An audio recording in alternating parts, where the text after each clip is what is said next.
Long before kings ruled Israel, the people lived under a different system. For hundreds of years, God raised up special leaders called judges to guide them through tough times. But everything was about to change. The people wanted something new. They wanted to be like other nations. They wanted a king.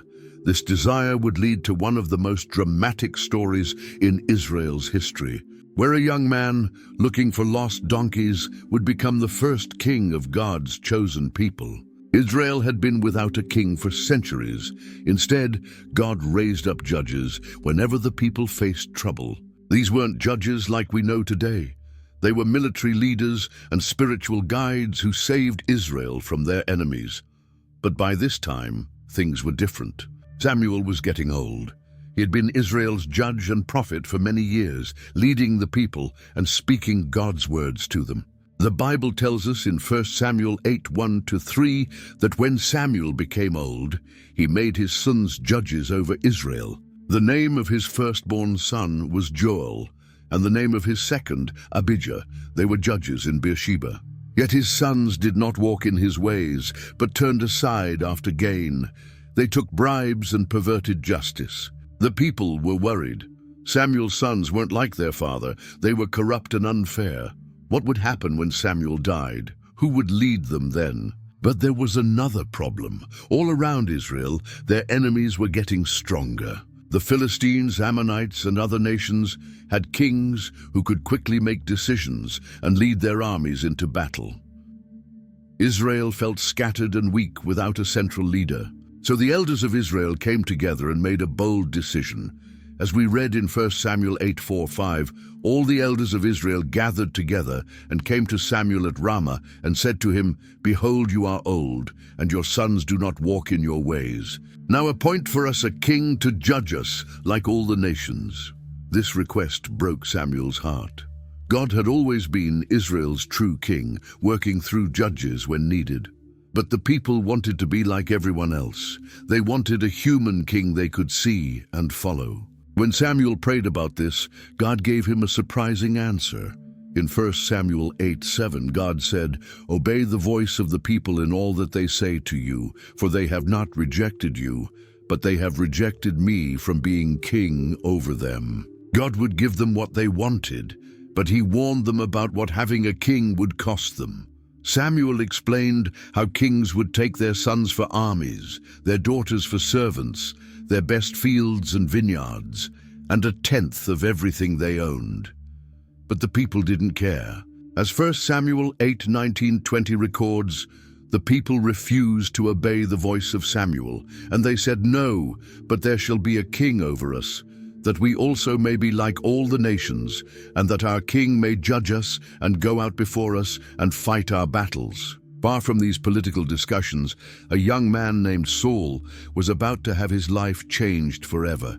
He had no idea that God was preparing him for something incredible. Saul lived in the land of Benjamin, one of Israel's 12 tribes. His father was named Kish, and the Bible describes him in 1 Samuel 9:1 as a man of Benjamin, a man of wealth. This meant Saul's family was well respected and had good standing in their community. The Bible also tells us something special about Saul himself. In 1 Samuel 9:2, we learn that he had a son whose name was Saul, a handsome young man. There was not a man among the people of Israel more handsome than he. From his shoulders upward, he was taller than any of the people. Saul was impressive to look at, tall, handsome, and strong. He seemed like the perfect candidate to be a king, even though he had no idea what God had planned for him. One day, something ordinary happened that would change everything. Kish's donkeys wandered off and got lost. In those days, donkeys were valuable animals used for carrying loads and transportation. Losing them was a serious problem. As 1 Samuel 9:3 tells us, Kish said to his son Saul, "Take one of the young men with you, and arise, go and look for the donkeys." So Saul took a servant and set out on what seemed like a simple mission. They searched everywhere. First, they looked through the hill country of Ephraim, then through the land of Shalishah, but found nothing. They went through the land of Shalim, but the donkeys weren't there either. They even searched through the land of Benjamin, but still came up empty. After days of searching, Saul was ready to give up. He was worried that his father would stop thinking about the donkeys and start worrying about them instead. But his servant had an idea. The servant said to Saul in 1 Samuel 9:6, "Behold, there is a man of God in this city, and he is a man who is held in honor. All that he says comes true. Let us go there. Perhaps he can tell us the way we should go." This man of God was Samuel, though Saul didn't know it yet. God was quietly guiding every step of this journey, using lost donkeys to bring together the future king and the prophet who would anoint him. Before Saul even arrived, God had already spoken to Samuel about what was going to happen. The day before Saul came looking for the prophet, God revealed his plan. As 1 Samuel 9:15-16 records, the Lord had revealed to Samuel, "Tomorrow about this time I will send to you a man from the land of Benjamin, and you shall anoint him to be prince over my people Israel. He shall save my people from the hand of the Philistines. For I have seen my people, because their cry has come to me." When Samuel saw Saul coming, God spoke again. 1 Samuel 9:17 tells us, "When Samuel saw Saul, the Lord told him, 'Here is the man of whom I spoke to you. He it is who shall restrain my people.'" Saul approached Samuel, not knowing who he was, and asked for directions to the seer's house. Samuel surprised him by saying in 1 Samuel 9:19, "I am the seer. Go up before me to the high place, for today you shall eat with me, and in the morning I will let you go and will tell you all that is on your mind." Then Samuel said something that must have shocked Saul completely. He told him not to worry about the donkeys because they had already been found.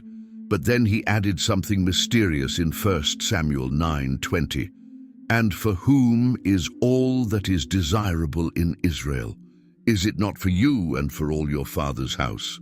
Saul was confused. He couldn't understand why this important prophet was talking to him this way. He responded humbly in 1 Samuel 9:21, "Am I not a Benjaminite from the least of the tribes of Israel? And is not my clan the humblest of all the clans of the tribe of Benjamin? Why then have you spoken to me in this way?" Samuel treated Saul like an honored guest, giving him the best seat at the feast and the choicest portion of meat. That night Saul stayed with Samuel, probably wondering what was happening. The next morning, Samuel walked with Saul to the edge of town. Then he did something that would change Saul's life forever. As 1 Samuel 10:1 describes, Samuel took a flask of oil and poured it on his head and kissed him and said, "Has not the Lord anointed you to be prince over his people Israel?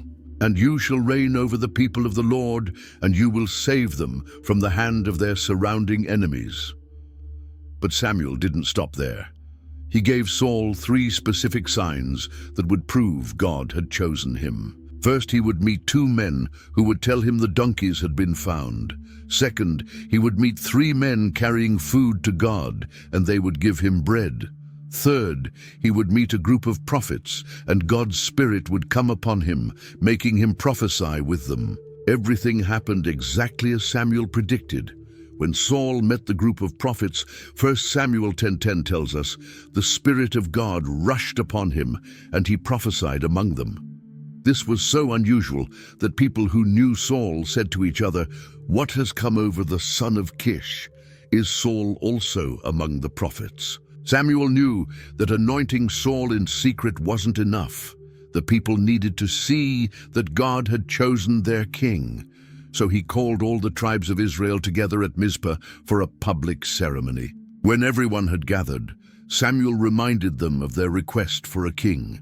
In 1 Samuel 10:18-19 he said, "Thus says the Lord, the God of Israel, I brought up Israel out of Egypt, and I delivered you from the hand of the Egyptians and from the hand of all the kingdoms that were oppressing you. But today you have rejected your God, who saves you from all your calamities and your distresses, and you have said to him, 'Set a king over us.'" Even though Samuel disagreed with their choice, he was obedient to God's command. He organized a ceremony where God would publicly choose their king through casting lots, a way of letting God make the decision. The process began with all 12 tribes. 1 Samuel 10:20 tells us, Samuel brought all the tribes of Israel near, and the tribe of Benjamin was taken by lot. Then they narrowed it down further. He brought the tribe of Benjamin near by its clans, and the clan of the Matrites was taken by lot, and Saul, the son of Kish, was taken by lot. When they called Saul's name, something embarrassing happened. He was nowhere to be found. The people searched everywhere but couldn't locate him, so they asked God where he was. As 1 Samuel 10:22 records, they inquired again of the Lord, "Is there yet a man to come here?" And the Lord said, "Behold, he has hidden himself among the baggage." Can you imagine? The man chosen to be king was hiding behind the luggage. They ran and brought Saul out from his hiding place. When he stood among the people, his impressive height was obvious to everyone. 1 Samuel 10:23 says, when he stood among the people, he was taller than any of the people from his shoulders upward. Samuel presented him to the crowd, announcing in 1 Samuel 10:24, "Do you see him whom the Lord has chosen? There is none like him among all the people." And all the people shouted, "Long live the king!" Samuel then explained the rights and duties of kingship and wrote them in a book which he placed before the Lord. After this ceremony, everyone went home, including Saul, who returned to his house in Gibeah. Saul's first real test as king came sooner than expected. About a month after his coronation, a crisis arose that would prove whether he could actually lead Israel in battle. The trouble started in Jabesh Gilead, a city on the other side of the Jordan River. Nahash, king of the Ammonites, surrounded the city with his army. The people of Jabesh Gilead were terrified and tried to make a deal. As 1 Samuel 11:1 tells us, the men of Jabesh said to Nahash, "Make a treaty with us, and we will serve you." But Nahash had a cruel condition. 1 Samuel 11:2 records his response. "On this condition I will make a treaty with you, that I gouge out all your right eyes, and thus bring disgrace on all Israel." This was more than just cruelty. It was a deliberate insult to all of Israel. Nahash wanted to humiliate God's people and show that their new king was powerless to help them. The elders of Jabesh Gilead asked for 7 days to find help. They sent messengers throughout Israel, hoping someone would rescue them. When the messengers reached Gibeah, Saul's hometown, they told their story, and all the people wept in despair. Saul was coming in from the field behind his oxen when he heard the commotion. 1 Samuel 11:5 says, Saul said, "What is wrong with the people that they are weeping?" So they told him the news about the men of Jabesh. What happened next showed that God's Spirit was truly with Saul. 1 Samuel 11:6 tells us, "The Spirit of God rushed upon Saul when he heard these words, and his anger was greatly kindled." Saul took immediate action. He cut up his oxen into pieces and sent them throughout Israel, with this message recorded in 1 Samuel 11:7. "Whoever does not come out after Saul and Samuel, so shall it be done to his oxen." This dramatic gesture got everyone's attention. The fear of the Lord fell upon the people, and they came out as one man. The response was incredible. 1 Samuel 11:8 records, "When he mustered them at Bezek, the people of Israel were 300,000, and the men of Judah 30,000. This was the largest army Israel had ever assembled. Saul sent messengers back to Jabesh Gilead with a promise. "Tomorrow, by the time the sun is hot, you shall have salvation." The people of the city were so encouraged that they told their enemies, "Tomorrow we will give ourselves up to you, and you may do to us whatever seems good to you." But Saul had a different plan. He divided his army into 3 groups and attacked the Ammonites at dawn. 1 Samuel 11:11 describes the victory. They struck down the Ammonites until the heat of the day, and those who survived were scattered, so that no 2 of them were left together. The victory was so complete that it amazed everyone. The people were so excited about their new king that some wanted to execute those who had doubted him earlier. But Saul showed mercy, saying in 1 Samuel 11:13, "Not a man shall be put to death this day, for today the Lord has worked salvation in Israel." After this great victory, Samuel knew it was time to officially confirm Saul as king before all the people. The secret anointing and the selection at Mizpah had been important, but now Saul had proven himself in battle. Samuel called the people to Gilgal, a place with special meaning in Israel's history. This was where Joshua had first camped when the Israelites entered the Promised Land. It was the perfect place for a new beginning. As 1 Samuel 11:14 records, Samuel said to the people, "Come, let us go to Gilgal, and there renew the kingdom." So all the people went to Gilgal, and there they made Saul king before the Lord. The ceremony was magnificent. 1 Samuel 11:15 tells us, "There they made Saul king before the Lord in Gilgal. There they sacrificed peace offerings before the Lord. And there Saul and all the men of Israel rejoiced greatly." This wasn't just a political ceremony, it was a religious celebration. The peace offerings showed that this was God's doing, not just a human decision. The sacrifices represented the people's commitment to follow God through their new king. Samuel used this moment to give an important speech to the nation. He reminded them of all the ways God had saved them throughout history, from Egypt through the time of the judges. He warned them that having a king didn't mean they could ignore God. In 1 Samuel 12:14-15, Samuel gave them this crucial warning.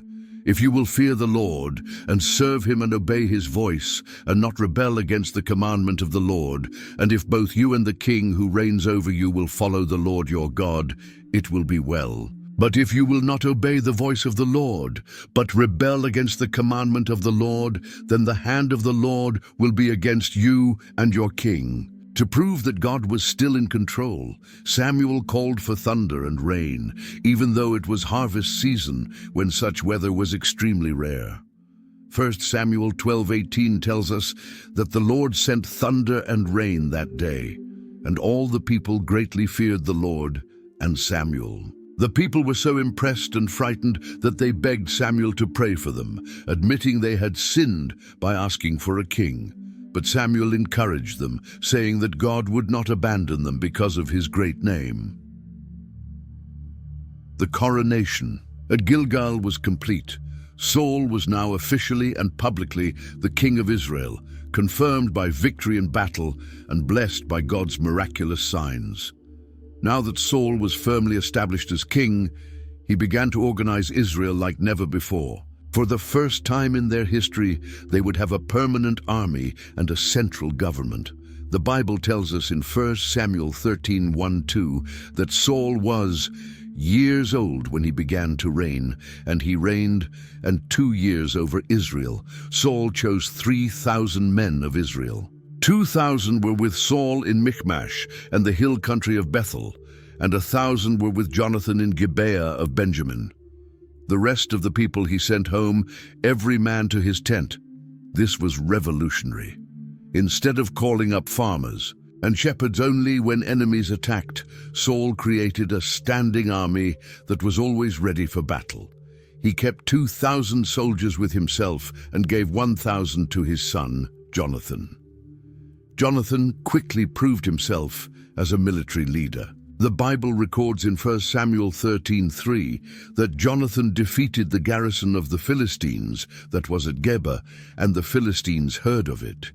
This attack on a Philistine military post was like declaring war on Israel's most dangerous enemy. The Philistines responded with overwhelming force. 1 Samuel 13:5 describes their army. The Philistines mustered to fight with Israel, 30,000 chariots and 6,000 horsemen, and troops like the sand on the seashore in multitude. They camped at Michmash, right in the heart of Israel. This massive army terrified the Israelites. Many hid in caves, holes, rocks, tombs, and cisterns. Some even fled across the Jordan River to escape. 1 Samuel 13:7 tells us that Saul was still at Gilgal, and all the people followed him trembling. During these early years, Saul also fought against other enemies. 1 Samuel 14:47 gives us a summary. When Saul had taken the kingship over Israel, he fought against all his enemies on every side, against Moab, against the Ammonites, against Edom, against the kings of Zobah, and against the Philistines. Wherever he turned, he routed them. Saul proved to be a capable military commander. 1 Samuel 14:48 adds, "And he did valiantly, and struck the Amalekites and delivered Israel out of the hands of those who plundered them." His family also played important roles in the kingdom. Besides Jonathan, Saul had other sons named Ishvi and Malchishua, and daughters named Merab and Michal. His wife was Ahinoam, and his military commander was his cousin Abner. As Saul's reign continued, he established the basic framework of Israel's first kingdom. He needed to create systems that had never existed before in Israel's history. Saul made Gibeah his capital city. This was his hometown in the territory of Benjamin, and it made sense as a central location. Archaeological evidence shows that he built a fortress there, a simple but strong building that served as both his palace and military headquarters. The Bible mentions several key people in Saul's government. His military commander was Abner, the son of Ner, who was Saul's uncle. 1 Samuel 14:50 tells us, "The name of the commander of his army was Abner, the son of Ner, Saul's uncle." Saul also organized a system for recruiting soldiers. 1 Samuel 14:52 explains his policy. There was hard fighting against the Philistines all the days of Saul, and when Saul saw any strong man or any valiant man, he attached him to himself. This meant that whenever Saul found someone who was brave and strong, he recruited them for his army. The kingdom's administration was simpler than later royal governments would be. Saul didn't have the elaborate court system that David and Solomon would later establish. His was a military kingdom, focused primarily on defending Israel from their enemies. Saul's family members held important positions. Jonathan was not only his son, but also a key military leader who commanded 1,000 soldiers. The other sons also served in the army, and his daughters would later be used to form political alliances through marriage. The economic system of the kingdom was also basic. Unlike later kings, who would build extensive trade networks, Saul's government was funded mainly through what people could contribute and what they captured from their enemies in battle. Religious leadership remained separate from royal power. Samuel continued as the prophet and priest, maintaining the traditional role of speaking God's word to the king and people. This separation would become important as tensions developed between Saul and Samuel. Saul's kingdom represented Israel's first attempt at centralized government. Though simple compared to other ancient kingdoms, it gave the people what they had asked for, a king who could unite them and lead them against their enemies. The foundation was laid for what would become one of the most famous kingdoms in ancient history. The first crack in Saul's kingdom appeared during another battle with the Philistines. This time, the conflict would reveal something troubling about Saul's character that would eventually destroy him. The Philistines had gathered a massive army at Michmash, and all of Israel was terrified. Saul had called his troops to meet at Gilgal, where Samuel had promised to come and offer sacrifices before the battle. In those days, it was crucial to seek God's blessing before going to war. Samuel told Saul to wait 7 days for him to arrive. But as the days passed, Saul watched his army falling apart. 1 Samuel 13:8 tells us he waited 7 days, the time appointed by Samuel.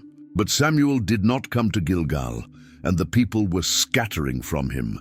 Every hour that passed, more soldiers left. They were terrified of the huge Philistine army, and without Samuel there to offer sacrifices and seek God's blessing, they lost hope. Saul felt desperate. His kingdom was barely 3 years old, and it looked like it might collapse before his eyes. So Saul made a fatal decision. Instead of waiting for Samuel as instructed, he decided to take matters into his own hands.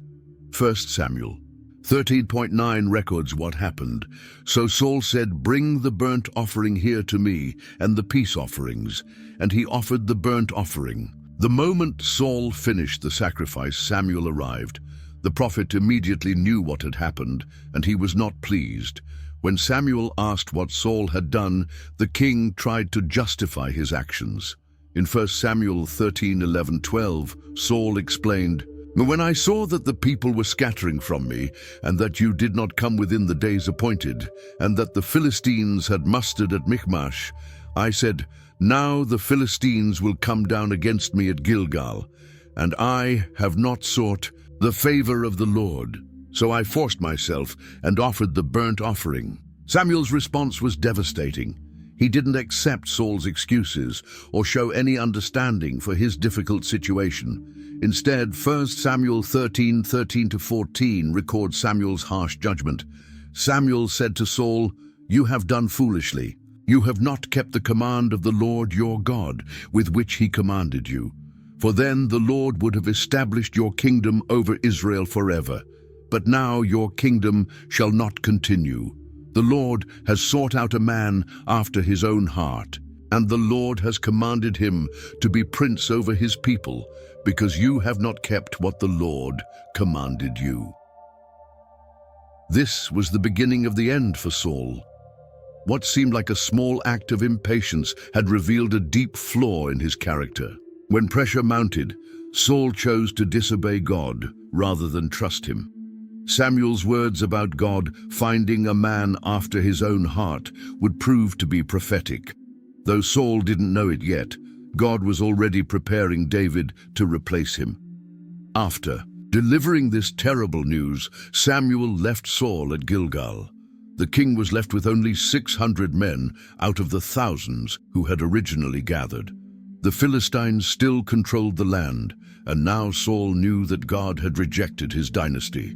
His kingdom would not last. Sometime later, God gave Saul a chance to redeem himself. Through Samuel, the Lord commanded Saul to completely destroy the Amalekites, a nation that had attacked Israel when they were weak and traveling through the wilderness after leaving Egypt. Samuel delivered God's command clearly in 1 Samuel 15:2-3. "Thus says the Lord of hosts, I have noted what Amalek did to Israel in opposing them on the way when they came up out of Egypt. Now go and strike Amalek and devote to destruction all that they have. Do not spare them, but kill both man and woman, child and infant, ox and sheep, camel and donkey." This was a total war command. God wanted every living thing belonging to the Amalekites to be destroyed. This might seem harsh, but the Amalekites had shown themselves to be completely evil, attacking the weakest and our most vulnerable people when Israel was helpless in the desert. Saul gathered a huge army for this mission. 1 Samuel 15:4 tells us, "So Saul summoned the people and numbered them in Telaim, 200,000 men on foot and 10,000 men of Judah." This was one of the largest armies Saul had ever commanded. The military campaign was a complete success. 1 Samuel 15:7-8 records, "And Saul defeated the Amalekites from Havilah as far as Shur, which is east of Egypt, and he took Agag, the king of the Amalekites, alive, and devoted to destruction all the people with the edge of the sword." But Saul didn't follow God's command completely. He made two critical exceptions. First, he kept King Agag alive instead of killing him. Second, he and his army kept the best animals for themselves. Samuel 15:9 reveals what they did. "But Saul and the people spared Agag and the best of the sheep and of the oxen and of the fattened calves and the lambs and all that was good, and would not utterly destroy them. All that was despised and worthless they devoted to destruction." Saul probably thought he was being practical. Why waste good animals when they could be used for sacrifices or food? And keeping a captured king alive was a common practice that showed how great a victory had been. But God had specifically commanded that everything be destroyed. God's reaction was immediate. 1 Samuel 15:10-11 tells us, "The word of the Lord came to Samuel, I regret that I have made Saul king, for he has turned back from following me and has not performed my commandments." And Samuel was angry, and he cried to the Lord all night. Early the next morning, Samuel went to confront Saul. When he found the king, Saul acted as if everything was fine. He greeted Samuel cheerfully in 1 Samuel 15:13, saying, "Blessed be you to the Lord. I have performed the commandment of the Lord." But Samuel could hear the evidence of Saul's disobedience. In 1 Samuel 15:14, he asked pointedly, "What then is this bleating of the sheep in my ears and the lowing of the oxen that I hear?" Caught in his lie, Saul tried to shift the blame to his soldiers. He claimed in 1 Samuel 15:15 that the people spared the best of the sheep and of the oxen to sacrifice to the Lord your God, and the rest we have devoted to destruction. Samuel wasn't fooled by this excuse. He delivered one of the most famous rebukes in the Bible, saying in 1 Samuel 15:22-23, "Has the Lord as great delight in burnt offerings and sacrifices as in obeying the voice of the Lord? Behold, to obey is better than sacrifice, and to listen than the fat of rams. For rebellion is as the sin of divination, and presumption is as iniquity and idolatry. Because you have rejected the word of the Lord, he has also rejected you from being king." When Saul realized how serious this was, he finally admitted his sin. In 1 Samuel 15:24, he confessed, "I have sinned, for I have transgressed the commandment of the Lord and your words, because I feared the people and obeyed their voice." But it was too late. Samuel told him that God had torn the kingdom away from him and given it to someone better. To demonstrate this, Samuel's robe tore when Saul grabbed it. And Samuel said in 1 Samuel 15:28, "The Lord has torn the kingdom of Israel from you this day, and has given it to a neighbor of yours who is better than you." Samuel then did what Saul should have done. He called for King Agag and executed him personally, saying in 1 Samuel 15:33, "As your sword has made women childless, so shall your mother be childless among women." After this, 1 Samuel 15:35 tells us sadly, Samuel did not see Saul again until the day of his death, but Samuel grieved over Saul. After rejecting Saul, God immediately began preparing his replacement. He sent Samuel on a secret mission to Bethlehem to anoint the next king of Israel. God told Samuel to go to Jesse's house and offer a sacrifice there. Among Jesse's sons, God would show Samuel which one he had chosen. When Samuel arrived in Bethlehem, the elders were nervous about why such an important prophet had come to their small town. Samuel explained that he had come to sacrifice to the Lord and invited Jesse and his sons to the ceremony. When Jesse's sons came before Samuel, the prophet was impressed by what he saw. The oldest son, Eliab, was tall and handsome. He looked like king material. 1 Samuel 16:6 tells us, when they came, he looked on Eliab and thought, "Surely the Lord's anointed is before him." But God had a different perspective. In 1 Samuel 16:7, the Lord said to Samuel, "Do not look on his appearance or on the height of his stature, because I have rejected him. For the Lord sees not as man sees. Man looks on the outward appearance, but the Lord looks on the heart." One by one, Jesse presented 7 of his sons to Samuel, but God didn't choose any of them. Finally, Samuel asked Jesse in 1 Samuel 16:11, "Are all your sons here?" Jesse replied, "There remains yet the youngest, but behold, he is keeping the sheep." This youngest son was David. When he arrived, the Bible describes him in 1 Samuel 16:12 as having a ruddy complexion and beautiful eyes, and was handsome. But more importantly, the Lord said, "Arise, anoint him, for this is he." So Samuel anointed David right there in front of his brothers. 1 Samuel 16:13 records the result. Then Samuel took the horn of oil and anointed him in the midst of his brothers, and the Spirit of the Lord rushed upon David from that day forward. At the same time, something terrible happened to Saul.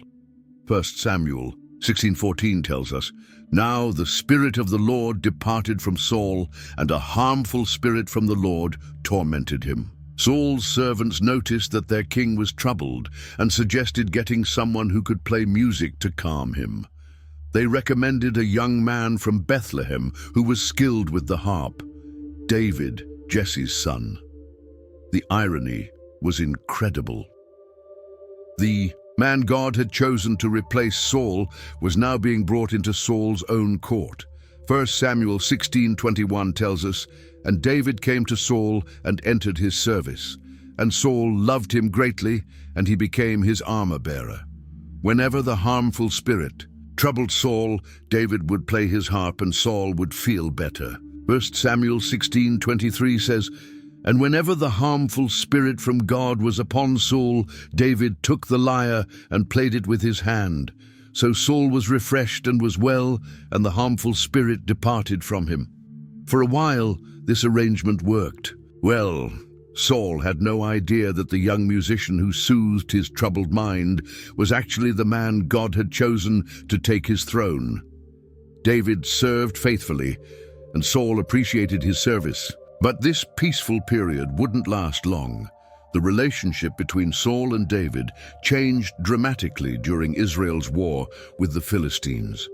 What started as a master-servant relationship would soon become a deadly rivalry. The Philistine and Israelite armies faced each other across the valley of Elah.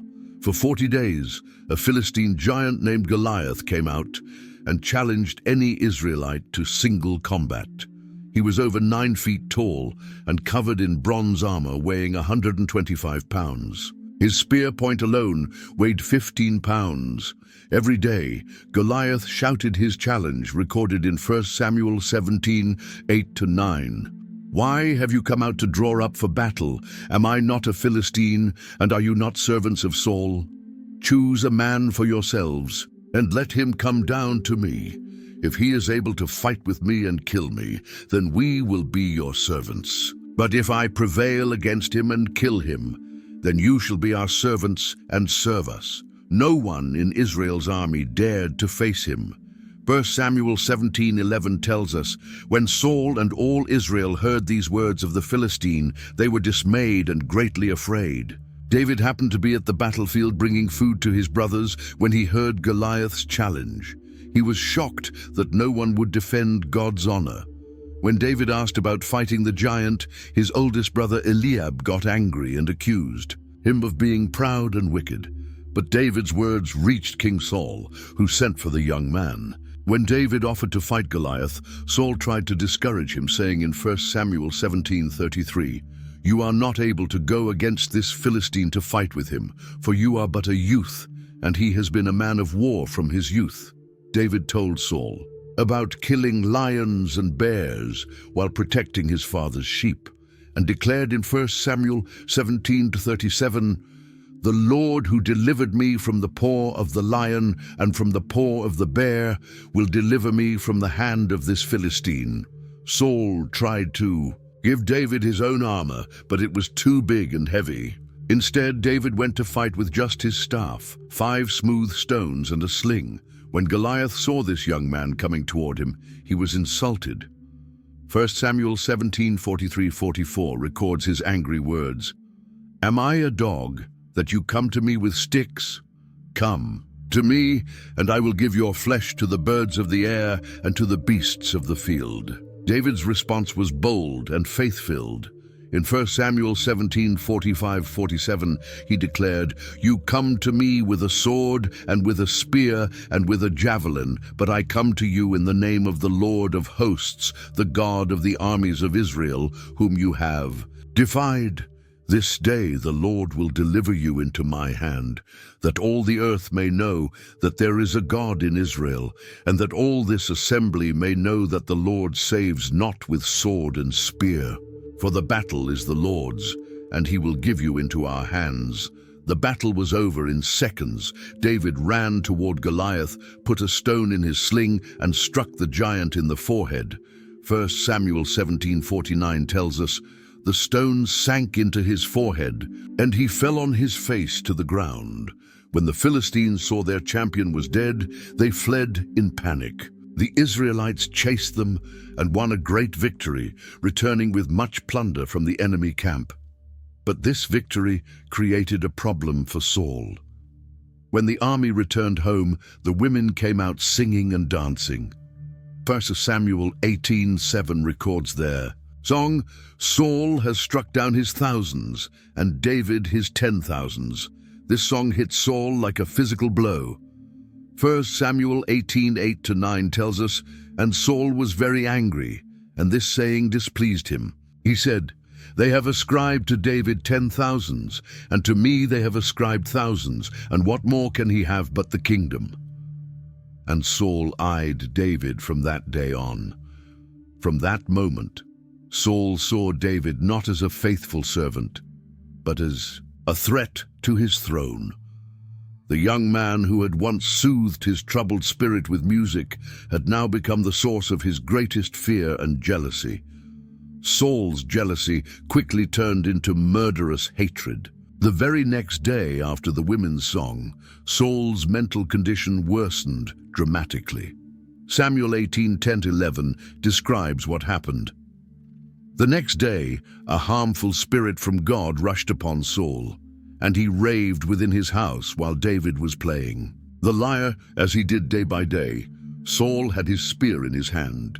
And Saul hurled the spear, for he thought, "I will pin David to the wall." But David evaded him twice.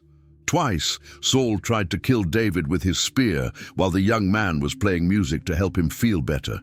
This showed how completely Saul's mind had become twisted by jealousy and fear. When direct murder failed, Saul tried a different approach. He removed David from his court and made him a commander over 1,000 soldiers, hoping David would be killed in battle. But this plan backfired. 1 Samuel 18:14-15 tells us, "And David had success in all his undertakings, for the Lord was with him. And when Saul saw that he had great success, he stood in fearful awe of him." Instead of being killed, David became even more popular. The people loved him, and even Saul's own son Jonathan became David's best friend. This made Saul even more paranoid and angry. Saul then tried using his daughter Michal to trap David. He offered her in marriage, hoping that David would be killed trying to meet the bride price Saul demanded, 100 Philistine foreskins. But David succeeded in this dangerous mission and married Michal, who truly loved him. As David's popularity continued to grow, Saul's hatred intensified. 1 Samuel 18:29 tells us, "So Saul was even more afraid of David. So Saul was David's enemy continually." Finally, Saul openly ordered his servants and his son Jonathan to kill David. But Jonathan warned David and helped him escape. Jonathan even convinced his father to spare David temporarily, reminding Saul of all the good David had done for Israel. For a brief time, there was peace. David returned to court and continued serving Saul faithfully. But when war broke out again with the Philistines and David won another great victory, Saul's jealousy returned with even greater force. Once again, while David was playing music, Saul tried to pin him to the wall with his spear. 1 Samuel 19:10 records, "And Saul sought to pin David to the wall with the spear, but he eluded Saul, so that he struck the spear into the wall, and David fled and escaped that night. That same night, Saul sent soldiers to David's house to kill him in the morning. But Michal, David's wife, helped him escape through a window and tricked the soldiers by putting an idol in David's bed to make it look like he was sleeping. From that night on, David became a fugitive. He could never again live safely in Israel while Saul was king. The man who had once served Saul faithfully, who had calmed his troubled spirit and won great victories for Israel, was now running for his life through the wilderness. David's desperate Flight from Saul led to one of the most horrific events of Saul's reign. In his paranoia and rage, Saul would commit an act so terrible that it shocked even his own servants. When David fled from Saul, he first went to the town of Nob, where the tabernacle was located. The priest there was Ahimelech, who was surprised to see David traveling alone without any companions. David lied to Ahimelech, telling him in 1 Samuel 21:2, "The king has charged me with a matter and said to me, 'Let no one know anything of the matter about which I send you and with which I have charged you. I have made an appointment with the young men for such and such a place.'" Ahimelech believed David was on a secret mission for the king. So when David asked for food, the priest gave him the holy bread that was normally reserved only for priests. David also asked for a weapon, and Ahimelech gave him the sword of Goliath, which had been kept in the tabernacle as a trophy. Unfortunately, one of Saul's servants was at Nob that day. His name was Doeg the Edomite, and he saw everything that happened between David and the priest. 1 Samuel 21:7 tells us he was detained before the Lord, probably fulfilling some religious obligation. When Doeg returned to Saul, he reported what he had seen. He told the king that Ahimelech had helped David by giving him food, a weapon, and by inquiring of the Lord for him. Saul was furious. In his twisted thinking, he saw this as proof that everyone was conspiring against him. He immediately summoned Ahimelech and all the other priests of Nob to appear before him. When the priests arrived, Saul accused them of treason. In 1 Samuel 22:13, he demanded, "Why have you conspired against me, you and the son of Jesse, in that you have given him bread and a sword, and have inquired of God for him, so that he has risen against me to lie in wait, as at this day?" Ahimelech was shocked by this accusation. He defended himself honestly in 1 Samuel 22:14-15, saying, "And who among all your servants is so faithful as David, who is the king's son-in-law and captain over your bodyguard, and honored in your house? Is today the first time that I have inquired of God for him? No, let not the king impute anything to his servant or to all the house of my father, for your servant has known nothing of all this, much or little." But Saul wouldn't listen to reason. His mind was completely consumed by paranoia and hatred. In a fit of rage, he pronounced a death sentence on all the priests. 1 Samuel 22:16 records his terrible decree, "You shall surely die, Ahimelech, you and all your father's house." Saul then ordered his guards to kill the priests, but they refused. 1 Samuel 22:17 tells us, "But the servants of the king would not put out their hand to strike the priests of the Lord." Even Saul's own soldiers knew this was wrong and wouldn't obey such an evil command. But Doeg the Edomite had no such scruples. When Saul commanded him to kill the priests, he obeyed without hesitation. 1 Samuel 22:18 records the horrific result. Then the king said to Doeg, "You turn and strike the priests." And Doeg the Edomite turned and struck down the priests, and he killed on that day 85 persons who wore the linen ephod. The massacre didn't stop with the priests. Saul ordered the complete destruction of the entire town of Nob. 1 Samuel 22:19 tells us, "And Nob, the city of the priests, he put to the sword. Both man and woman, child and infant, ox, donkey and sheep, he put to the sword." Only one person escaped this terrible slaughter, a priest named Abiathar, son of Ahimelech. He fled to David and told him what had happened. When David heard the news, he was devastated. In 1 Samuel 22:22, he said to Abiathar, "I knew on that day, when Doeg the Edomite was there, that he would surely tell Saul, 'I have occasioned the death of all the persons of your father's house.'" This massacre marked a new low in Saul's reign. He had murdered 85 innocent priests and destroyed an entire town, all because of his paranoid fear of David. The man who had once been chosen by God to lead Israel had become a tyrant, willing to kill God's own servants. Years of chasing David through the wilderness had taken their toll on Saul. His kingdom was falling apart, his mind was troubled, and his relationship with God was completely broken. When facing his final battle, Saul would make one last, desperate attempt to find guidance, but from a source that God had forbidden. The Philistines had gathered a massive army at Shunem, preparing for what would be the final confrontation with Israel. When Saul saw their forces, 1 Samuel 28:5 tells us, when Saul saw the army of the Philistines, he was afraid, and his heart trembled greatly. In his desperation, Saul tried to seek God's guidance as he had in the past. But 1 Samuel 28:6 reveals the tragic reality. And when Saul inquired of the Lord did not answer him, either by dreams or by Urim or by prophets.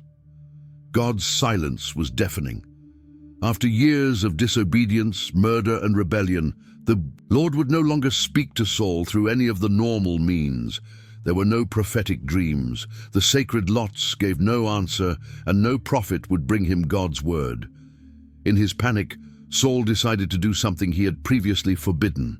Throughout his kingdom, he told his servants in 1 Samuel 28:7, "Seek out for me a woman who is a medium, that I may go to her and inquire of her." His servants found such a woman at Endor. Saul disguised himself and went to her at night with 2 companions. When he asked her to call up the spirit of someone who had died, she was suspicious. She reminded him that King Saul had banned all mediums and fortune-tellers from Israel. But Saul swore to her in 1 Samuel 28:10, "As the Lord lives, no punishment shall come upon you for this thing." Then he made his shocking request.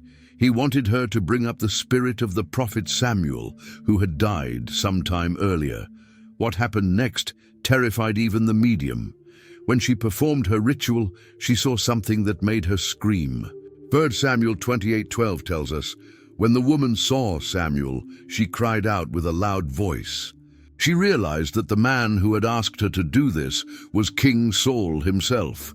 The spirit that appeared was indeed Samuel, and he was not pleased. In 1 Samuel 28:15, Samuel demanded, "Why have you disturbed me by bringing me up?"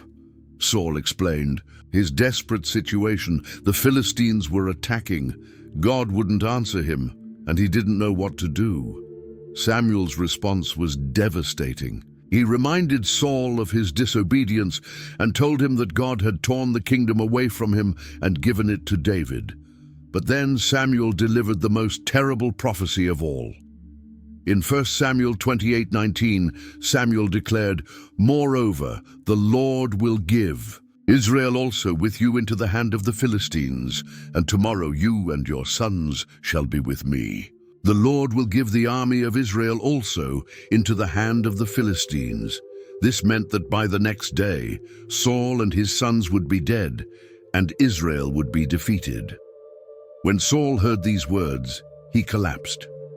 1 Samuel 28:20 tells us, "Then Saul fell at once full length on the ground, filled with fear because of the words of Samuel.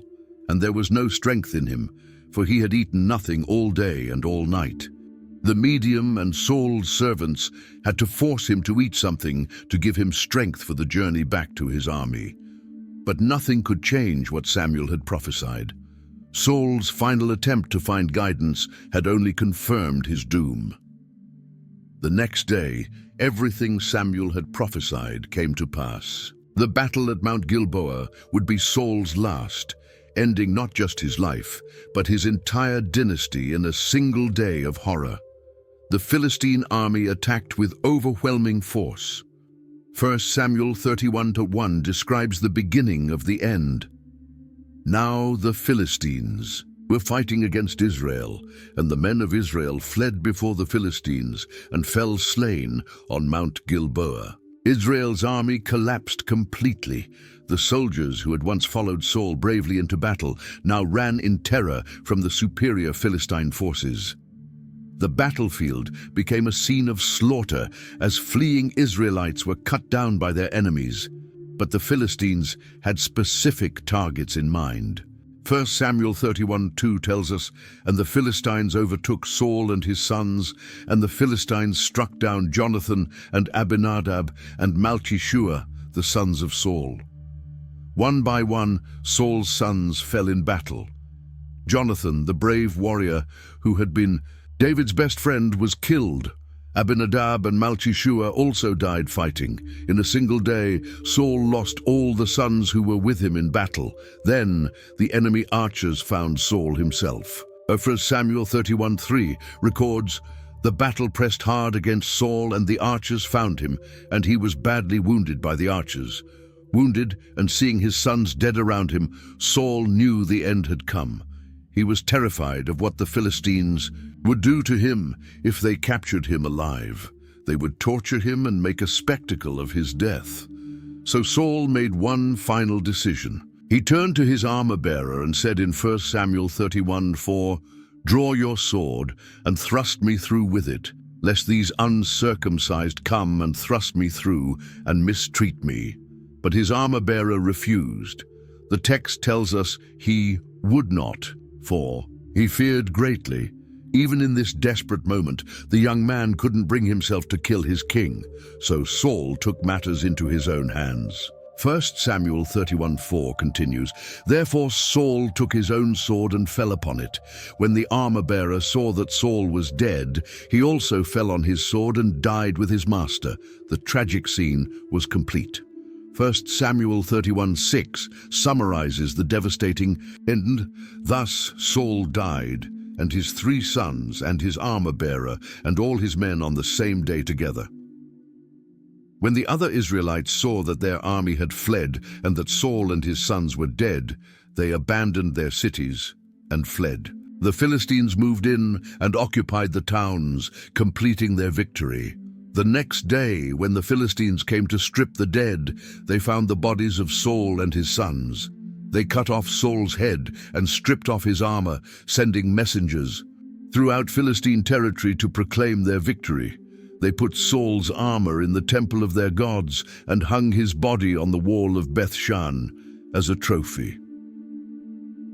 But the story had one final act of honor. The brave men of Jabesh-Gilead remembered how Saul had saved their city at the beginning of his reign.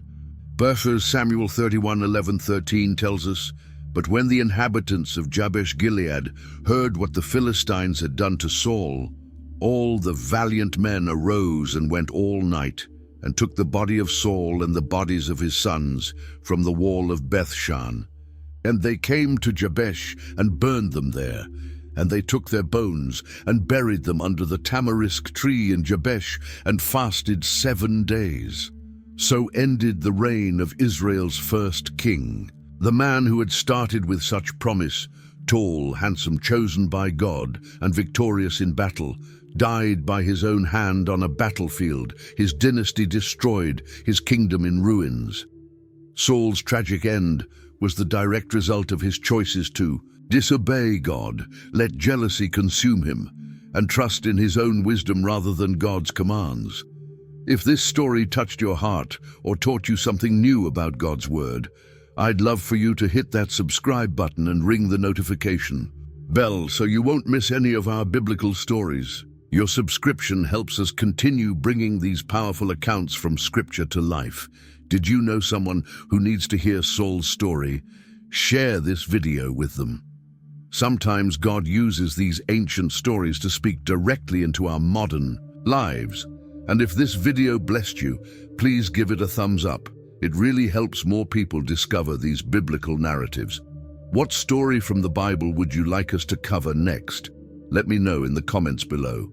Until next time, may God's Word continue to guide and bless your life.